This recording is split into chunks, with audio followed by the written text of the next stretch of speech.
Everybody, Geoff Hyland here. Happy New Year to you from the Hyland Group at eXp Realty. Hope your holiday season was fantastic and you're off to a great start to 2026. Want to give you your first update of the year here. Let's start with inventory. So as predicted, the inventory on January 1st did drop. So as of today, as of January 1st, I should say, 931 total site-built single-family homes for sale in the Prescott area MLS. That is up about 13.5% from where we were January 1st of 2025. So that inventory did diminish at the end of the year, but we do find ourselves still with a higher baseline than we had last year. So my prediction is that this, as usual, will be the lowest number of inventory that we'll see for the balance of the year. And as far as demand is concerned, 177 homes went under contract in the month of December, which is great news in terms of growth, because if you look at December of 2025, there was 153 total properties that went pending, so demand actually increased by 15.7%. That would signal and tell all of us that buyer demand is still there, and in fact increased over 12 months ago. That holds true with something that we're going to talk about a little bit later, which is mortgage originations across the country are on an upswing right now, signaling that there are more buyers entering the market.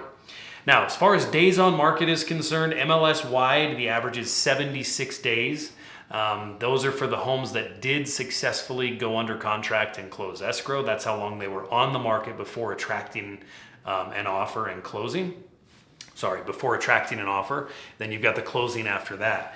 The active inventory right now is sitting at about 129 days. So I've been ringing this bell for the last, I don't know how long, a couple years, but if you are overpriced and the condition is not as optimum as some of the other properties, you're gonna sit. And so right now the active inventory, those 931 homes have been on the market 129 days and priced at about 9.5% over the MLS average price per square foot. Good news is that over the course of the year 2025, we saw those numbers approaching 16-17% overpriced, if memory serves. So people they have been coming down trying to find that market, but they're still languishing on the market for a bit.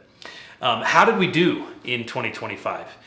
Each municipality is a little bit different, but overall, if I look at the closed price per square foot, this is just MLS average, every municipality and the whole thing, we actually ended the year about 3.5% higher year over year. So, everybody wants you to believe that the sky is falling. Buyers, listen to me. If you're still sitting there thinking that everything is crashing and everything else, it's time to wake up. Because year over year, MLS wide, values in the greater Prescott area did go up by a margin of over 3%.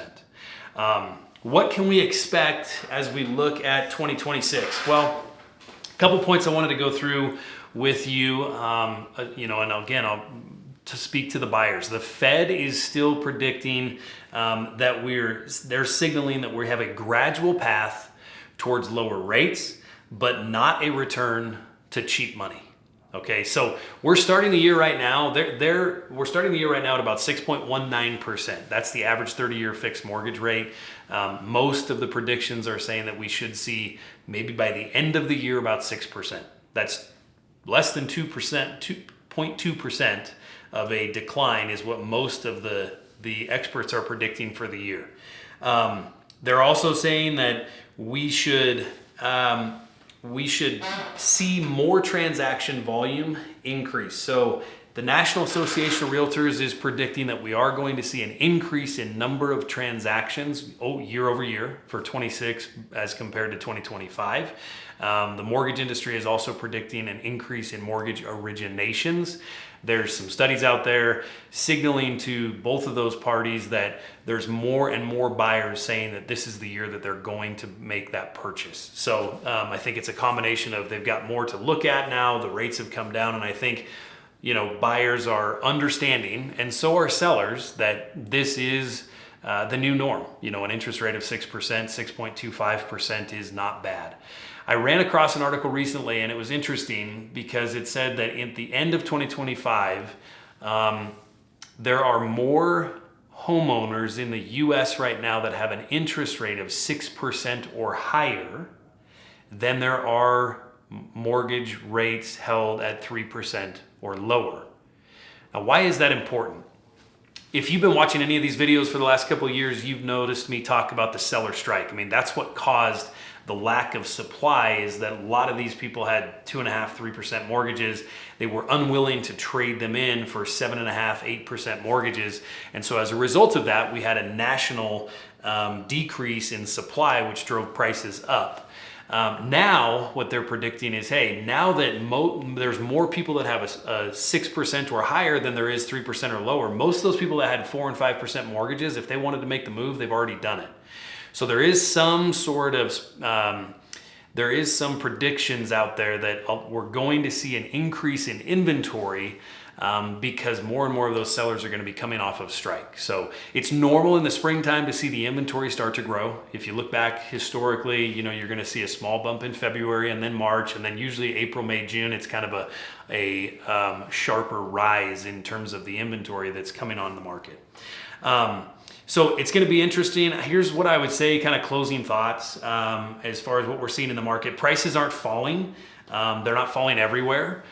We are seeing, some ups and downs, and that's just normal. Again, over 20% of the homes that closed escrow in Prescott in December were over that $1 million mark. So those Prescott prices did come down a little bit in December, but there was still an overwhelming, 20% that were $1 million plus. So it relaxed a little bit, but it still looks pretty high based on where we were for the 3 or 4 preceding months. So values are not falling everywhere, but it's definitely cooled. If you're interested in selling your home, again, it boils down to the prices, that the homes that are selling are priced correctly and they're in good condition. The homes that are priced over the market value and there's some deferred maintenance items and some of those things, those are the ones that are not attracting the showings and of course not attracting the offers. I hope you guys are all off to a great start this year, and I look forward to talking with you soon. That's your first update of 2026. Thanks.